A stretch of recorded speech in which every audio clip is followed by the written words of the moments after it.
I can't understand what he is saying, but this is scary. Ito guys, sinend ito ng followers natin sa TikTok pagkatapos nung nakita niya yung video natin. Okay, kaya sinend niya to. Okay? Ito guys, mas nakakatakot to. Tingnan niyo yung phone niya. Di ba patay?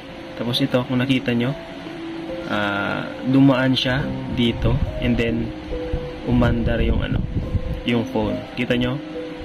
Pumunta siya dito and then bumalik siya. Okay, balik muna natin. May dito yung electric fan. Dadaan siya dito. Ayan. Diba? Nandito siya galing. Tapos, babalik siya.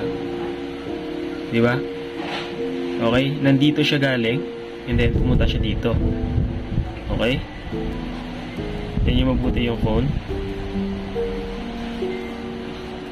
Ayan. Ayan, bumalik siya.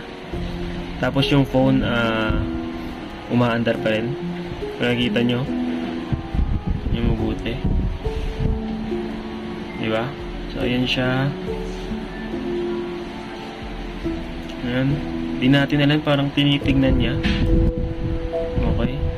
Mas nakakatakot to guys nung isang video ko na in-upload dito sa TikTok. Okay, shoutout pala sa isang followers natin.